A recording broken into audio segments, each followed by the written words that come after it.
Hello and welcome to round 2 of the Parenting Roundabout podcast. I'm Terri Morrow and I'm here with Catherine Haleko. Say hi, Catherine. Hi. Usually on this podcast we talk about parenting issues, but once a week Catherine and I like to get together to discuss TV, movies, books, and other entertainment topics because it's nice to talk about something other than parenting for a change. This week we're talking about The West Wing, and then we're going to take a quick break from our challenge round so that Catherine can tell me about seeing Hamilton. Yes. I'm so jealous. But first, Dancing with the Stars Disney Night, also known as the return of WTF hair for Julianne. It was Tinkerbell. Was it Tinkerbell? Go Google image Tinkerbell because the bangs, which looked really fake to me, and the top knot are very, very Tinkerbell. Yeah, I saw somebody mention that on Facebook that that's who she was supposed to be, but it's just, it's not working for you, babe. Just dress like a normal human. Yeah. Really. It's been so much better.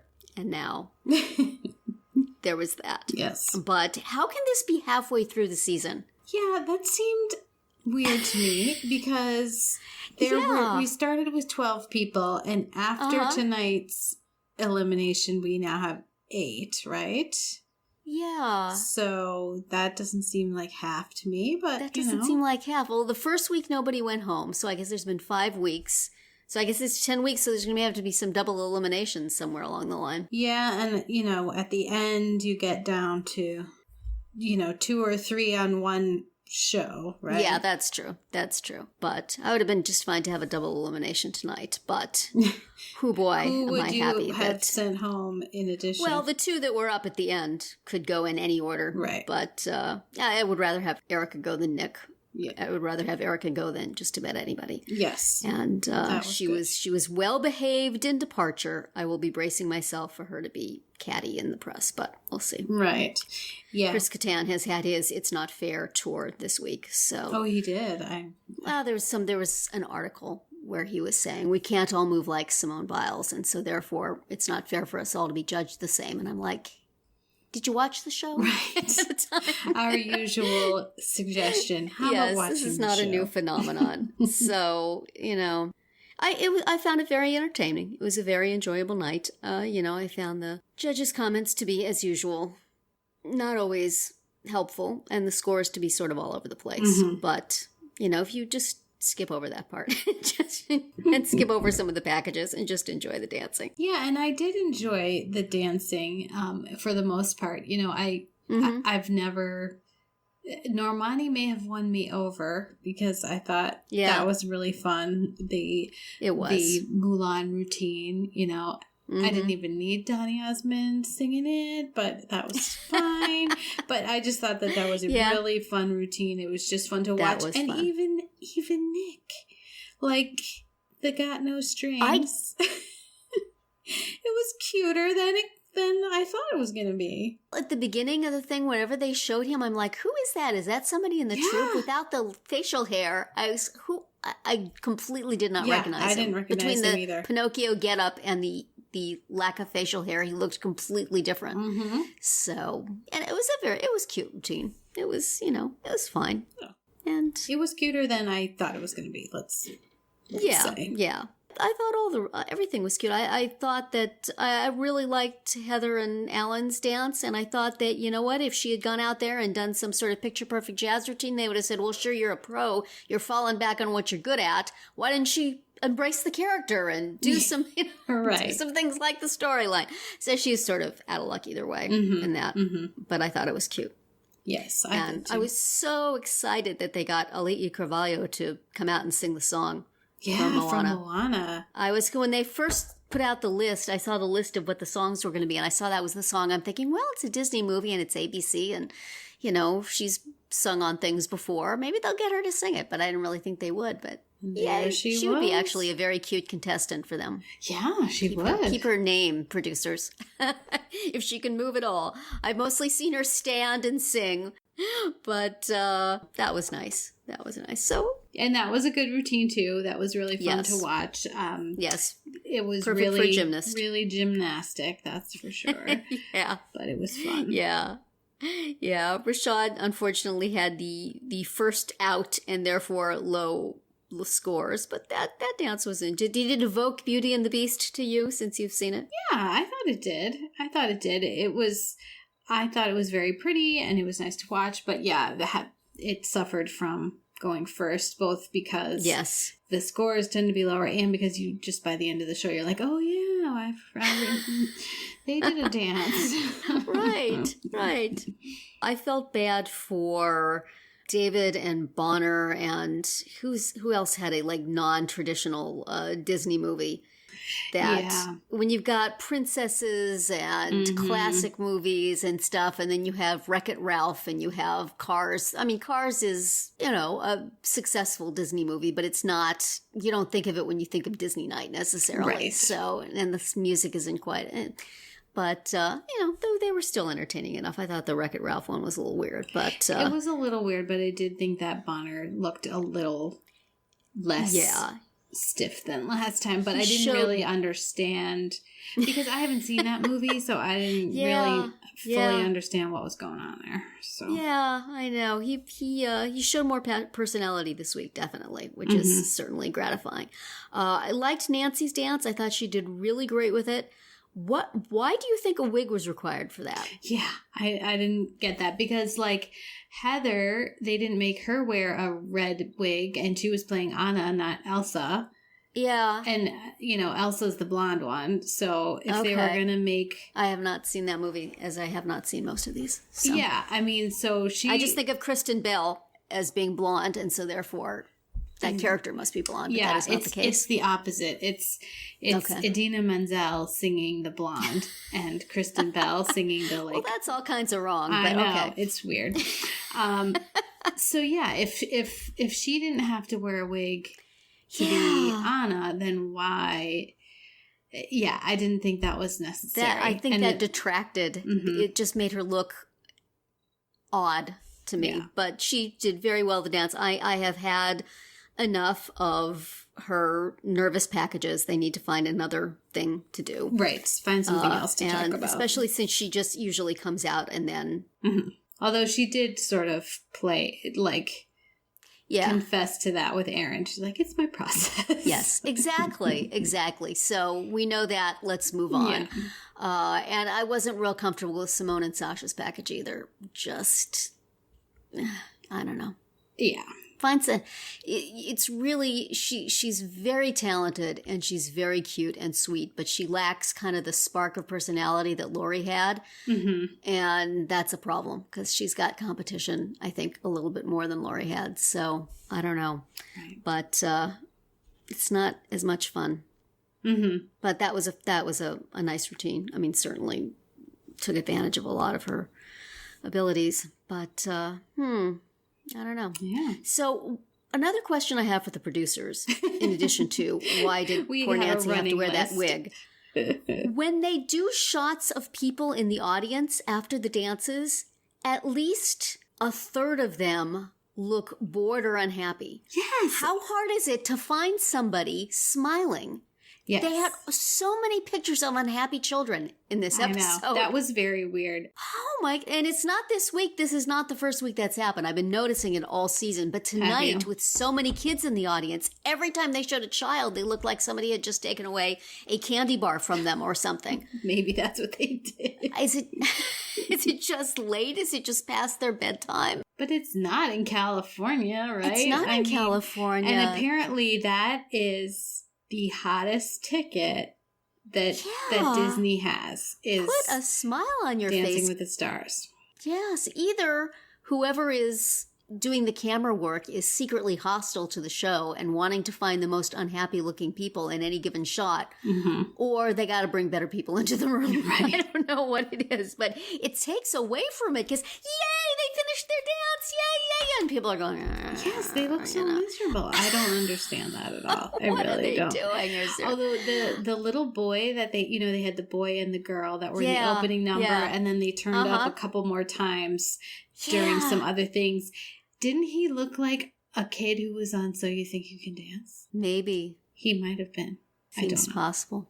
Yeah. I liked that opening number. That was very I did cute. too. And I really like the way they're working the stars into the opening numbers this year. I don't remember it being quite so much of that in the past. they may maybe just have a higher level of ability among the remaining stars at this point, so they can get away with it. Or, to teach them all an extra dance, maybe more of them are available for it, but that's nice. It makes it much more fun to watch those and to try to see what the various ones are doing. Right, just to try to spot people, and you get like a sneak preview of their costume, and Yeah, so halfway through, huh? Interesting. That seems unlikely, and yet certainly they would not say it if it were not true. Right. So how will you distribute your votes? How many votes do we have this week? 9? We have 9. We have 9. Well, I'm going to continue to give a majority of them to Nancy. Okay. I will still continue to support David because he's a good sport and he's fun to watch. And this is what I was thinking of when Chris Kattan was complaining about. We don't all, we can't all move the same way. We shouldn't all be scored the same way. There should be handicaps or whatever. One could say the same thing about social media, because it's like we don't all have a, major sports outlet, promoting us and encouraging tens of thousands of people to vote for us. That's not fair. We don't, Ginger Z, they were patting her on a morning show the entire time she was there. Not everybody has that. That should be a handicap. So, I think David's going to be around for a while longer because of that. But I like him, and I will continue to vote for him. Other than that, I don't know who I'll give my remaining votes for. Normani was very good. Simone was very good. Everybody was respectable. I'm glad that Erica is gone. But even Erica's dance was very nice. I found hers kind of boring. Lovely parting gifts. Yeah, it was, but it was, for her, I kind of feel like boring is a relief. Well, that's true. Yes. That is true. There was less gyrating than usual, and I support that. Yeah, there was like something at the end where he had to kind of hoist her up, and it was not, it sounded about that graceful. Not smooth. But, yes, thank you. Here are some lovely parting gifts in the way of scores, and... Right. Go away now. Goodbye. So I'd say maybe next week will be next week. And then after that, I don't know, maybe Bonner. Mm-hmm. Yeah, he may not have the voting I don't know block if he has the state. It'll depend on how many people will vote for Sharna, no matter who she's with. Right. Which is another thing. Some people have pros with a big fan following, and some people don't. Mm-hmm. That's a handicap, Right. So all sorts of unfair, right and left unfairness. Yes. And when I was in Chicago this past weekend, which is when I saw Hamilton, I also saw many, many, many, many people wearing Cubs gear, because there was also there were games, I believe, on both days. So these were people who were clearly going to the games. Yes. Because it would be like a group of 6 people, and every single person would be head to toe Cubs. So, and I really felt like stopping, being like, are you watching Dancing with the Stars? Are you voting for David? I was very tempted. Yes, I'll bet they are. They seem to be, the Cubs have put out a large number of adorable promotional things for him. So little tweets and all kind of fun. And I saw this, I don't know if I'd heard this before, but he's written a book, which is maybe why he's doing this, to get a little higher profile for that. Interesting. Which, you go. That's fine with me. Yeah.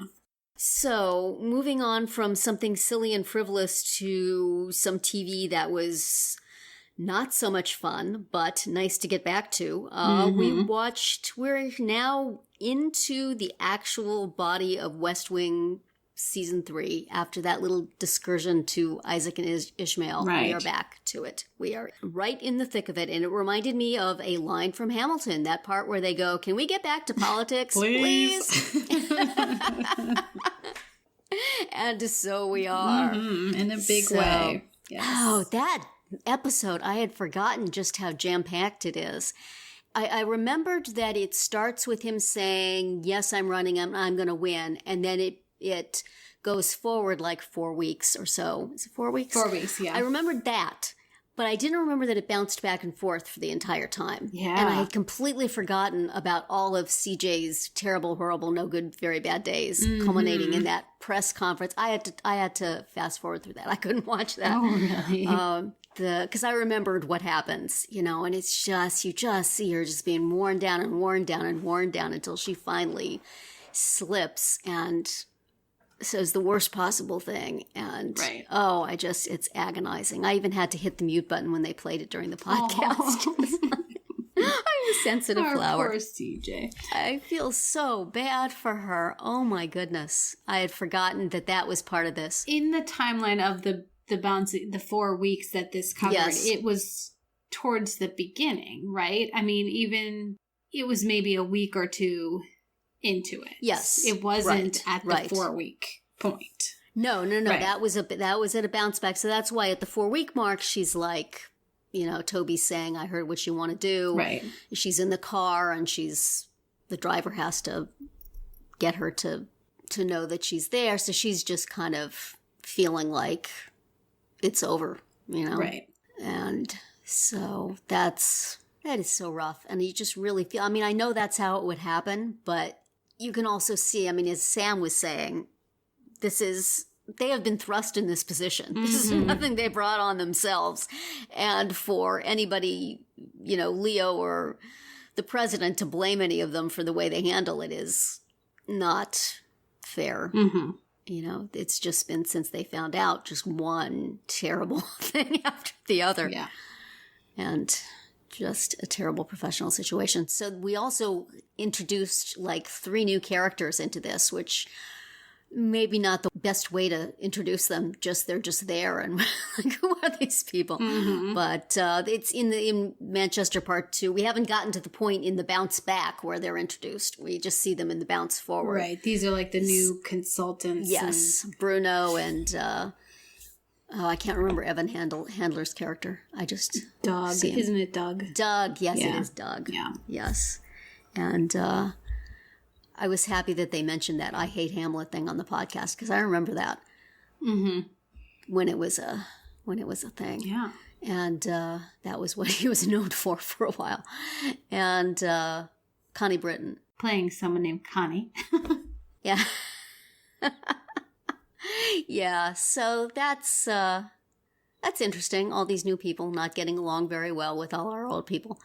And you got some great Nancy McNally. I always like when she turns up, because she's just so good. Yes.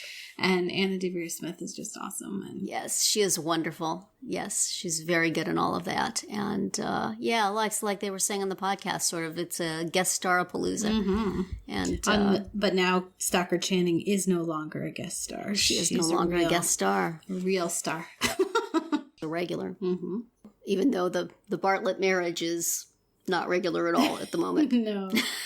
And just her sitting in the chair, stone-faced when he comes in. Yeah. I was like, oh, wow, you're in for it, bud. He is in trouble, yes. And all the, in the forward time, people are going, Mrs. Bartlett isn't here. This is not good that she's not here. Is she coming? When is she coming? Right. So 4 weeks later, it's not too much better, it doesn't seem. Right. So it's a lot to take in. It's a lot to the bouncing back and forth is. Yeah, it really is. Lots going on. That scene with I enjoyed the scene where Charlie pool hustled Toby pretty decisively. And did anybody not know how that was going to go? Right. But the scene with him and Babish is just painful, because we've sort of known in theory that people would have to go through all this legal stuff now. But when you really get down to, here's this kid who, doesn't necessarily make a whole lot of money and doesn't have anything and is going to be theoretically have these astronomical legal bills because of this. Right. Because of doing his job. So. Right. That makes it much more stressful. Yeah. So. Lots going on.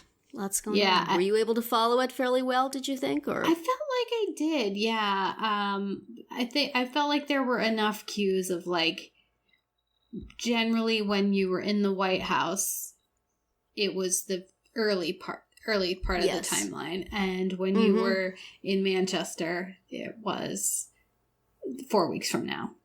Right. Right. Was generally how I coped with it. Yes. So I felt okay. I think that's right.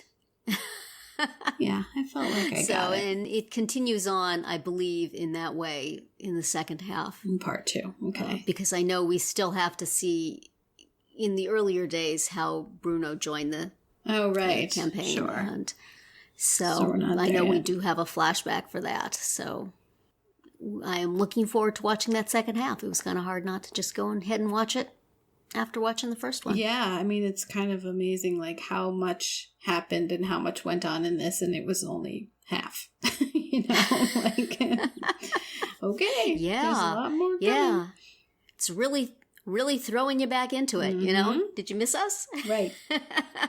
Here we are. Try to keep up. Right. We're not waiting for stragglers, so good luck. Yes. So that was fun. Yeah. I was really happy. I missed it, watching it every week. Yeah, it was. And listening to the podcast. Yeah, it was like a weird, loss of routine to not be watching it. So we're back to it. Yeah. And speaking of routine, we have built up this routine of doing our challenge round every week, and we were this week to talk about Juno. However, since you have had a monumental pop culture experience, we have decided to put off Juno till next week and talk about Hamilton. Yes. Which you saw on Easter Sunday in Chicago. Right. And I tried to see on Saturday through the lottery in New York and did not win because, of course, that's never going to happen. So. But I hope you keep trying. So tell me how wonderful it was. Let me live vicariously through your experience. It was wonderful, although I will say that I had a hard time not feeling a lot of like, oh, wouldn't it have been so great to see Lin-Manuel Miranda and Daveed Diggs and Leslie Odom Jr. Like, it was just really hard not to compare the people I was seeing with the voices that I have heard so much of on the cast recording. Yeah. So pluses and minuses of having a hugely successful cast recording. Right. And one that is pretty much the entire play. It really is. It's you feel like you've seen it. There's like one 1 minute scene that's spoken. That's not on the recording.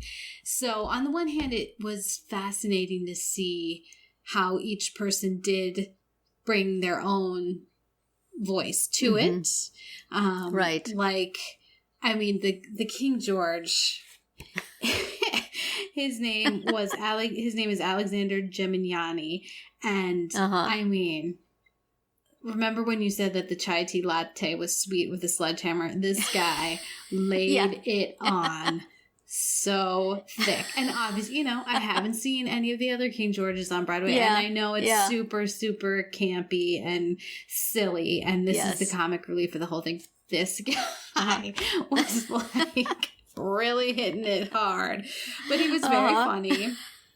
He was good, and one little surprise for me was that he is on stage during the Reynolds pamphlet, like throwing the pamphlet around like everybody else on stage, and kind of reveling in the fact that like never gonna be president now. He was in on that, so I didn't realize that was gonna happen. How fun. And I did not get to see Karen Olivo, who was in The Heights, and she is Angelica in this cast in this production, but she was probably off celebrating Easter with her family. The standby for her was wonderful too, though. Her name was Aubin Wise, and she did a beautiful job. I really enjoyed the Aaron Burr, who's played by Daniel Breaker. He really brought a sense of the conflict that was in that character. The suppressed the waiting for it that was happening. And he had a gorgeous voice, and so it was great to be able to see different people, even though, like I said, I was sort of like, oh, I really wish I could have seen so and so. But these people all brought their own style to it too. So that was neat to see.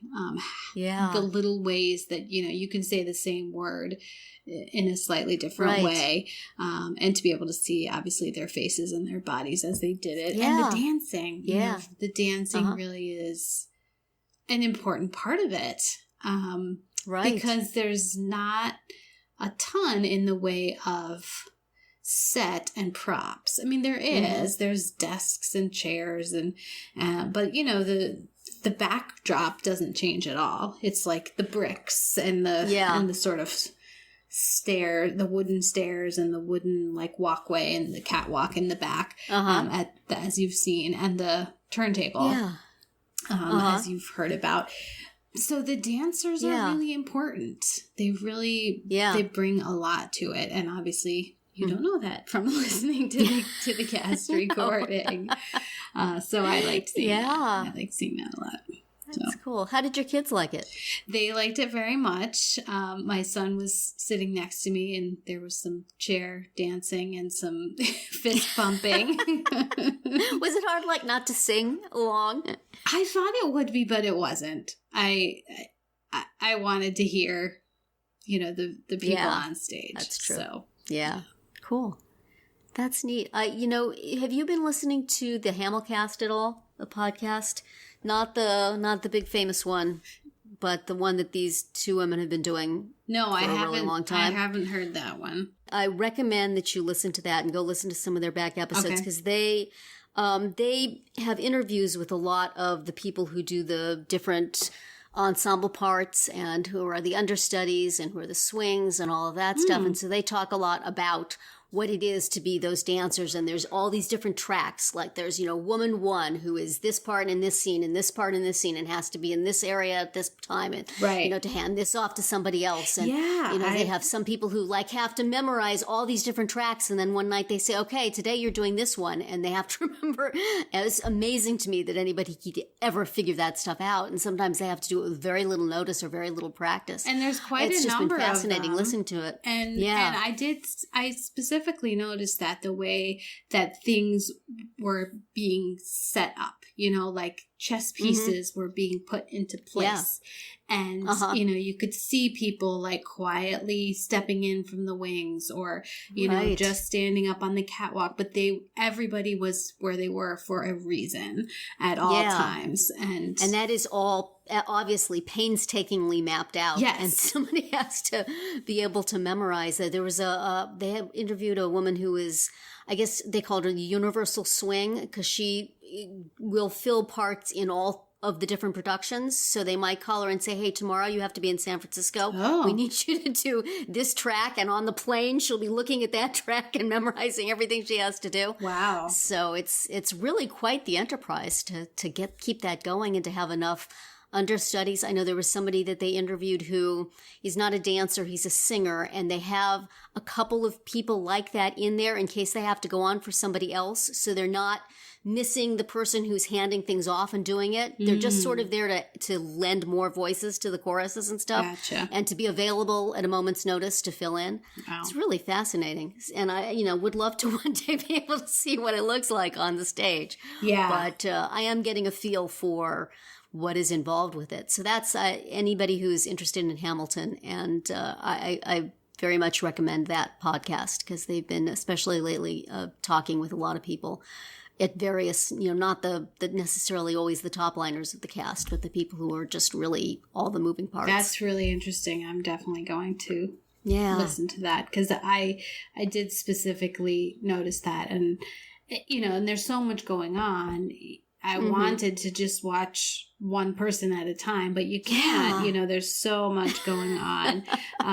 So, it's like you want to go back and see it 10 more times so you can pay attention to just the dancers or just the chorus kind of thing. So, yeah. Well, there was somebody in the cast who was saying that I guess one time they did a different track than they had done before, and they noticed that one of their castmates spends one of the numbers like hanging from a rafter or something. You know, they like climb up one of those poles. He said, I never knew he did that. I just happened to be in a different place on stage. Right. So even the people who are in it can't even see it all. Can't even pay attention to other parts. Yeah, because they have to pay attention, I guess, to their own. But very interesting. Right. Well, that's so great that you got to see that. That is so exciting. And it really was. And I'll send you a picture of the t-shirt I bought. I bought a Chicago specific one. I thought that would be as well you should. Appropriate. Yes. So yeah, it was a lot of fun. Okay, well, I hope at some time, within the next 10 years or so, to be able to give my report. I just noticed you have faith. A high school near me, the next town over from me, is doing In the Heights in May, and I'm like, could I go over there and see that? How weird would that be? Because somebody in the production has invited all the Broadway cast to come by and watch it, and she had a very nice little interchange with Lin-Manuel Miranda about it, and I'm thinking, I could probably go. You should go. Absolutely. I'm really thinking about it. I know it's a little odd to go to a high school where you don't have a child or some sort of just a member of the general public wandering in from outside saying, "I like the play." They'll take your money. They want to sell tickets. I'm sure they will. I'll have to see if there's a Sunday matinee. Maybe I'll mosey on over. Yeah, but that may be the only way I see. That and the only way I see Hamilton is in the high school production that is inevitably to come. Yes, it will come. Although, boy, that would be a whole nother job, is adapting that to a stage without a turntable and without that size company and with only a small number of dancers. But it will get done. I am certain of it. And taking out the swears. Yes, that's true. Those high school kids are going to sneak him in at that last show that they do. Will be the seniors at least full of fun. Yes, our high school did Rent, and boy, were a lot of things snuck around there. Yeah, but, that would be a hard one. Yeah. There's only so much you can adapt that. It's just some things that are pretty basic to the show. So I remember hearing a few years ago that our high school wanted to do Legally Blonde, and then they were told no, you can't do it. I'm like, what is in that? And now, but then they just did Spam a lot this past year, and that's got some, innuendo going on. Yeah, so, yeah. I don't know. Maybe I was misinformed. Who knows? Well, congratulations on getting to see that hot ticket. Did you have good seats? Where were you sitting? They were okay. How far were you away? It was a pretty small. I found it to be a fairly small venue. We were in the orchestra in row X, so pretty. And I think it only went up to Z or AA or whatever. Whatever comes after Z. So we were, reasonably far back in terms of the total number of rows, but that's not that far. Yeah, and you felt like you could see and hear everything adequately. I did. I mean, it wasn't the best. Like the theater wasn't like slanted enough, so the person in front of you was really right in front of you. They weren't like down an inch or two. So that's not good. That would be not so good for people like you and me who are vertically challenged. But I managed fine, and I felt like I could see faces, which you can't always in a theater, I think. So, yeah, cool. So anyway, next week we will get, unless something else monumental arises on our pop culture horizon. Unless you win the Hamilton lottery.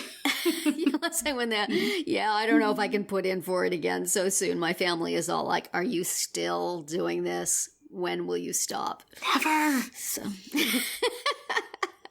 it's like, it's a chance to see it for $10. Right. I'm going to try to take it. It's never going to happen, but they dropped another block of tickets. And so whenever they do that, I kind of go, well, maybe. And then I go look and they're like starting at $550. And I'm like, maybe not. So It's post-tax time here in my house, so there's not going to be any $500 tickets for a really long time. I bought the government about 10 $500 tickets. Right. So, anyway, I did not pay nearly that much in Chicago. Just FYI for people out there who are within spitting distance of Chicago. Right, and there is a lottery there too, I believe. So. You never know. It could happen. It could. Somebody's going to win. Let's all sing 96,000 from In the Heights and imagine that our number will come up. That's right. So anyway, next week for our challenge round, we will still watch Juno. That is still on the horizon. So if you watched it this week to talk about with us, keep it in your brain. And if not, if like us, you really never got around to watching it anyway, you have another week to try. We will also watch the beginning of the second half of Dancing with the Stars and the second half of Manchester for West Wing. Right. And that will be it for today's round 2. Please subscribe to our Parenting Roundabout podcast so you won't miss any of our episodes, including our daily speed rounds and weekly group chats. As always, you can find recaps, links, and an opportunity to comment on our website at parentingroundabout.com. Goodbye, Catherine. Hi, Terri. Goodbye, everybody.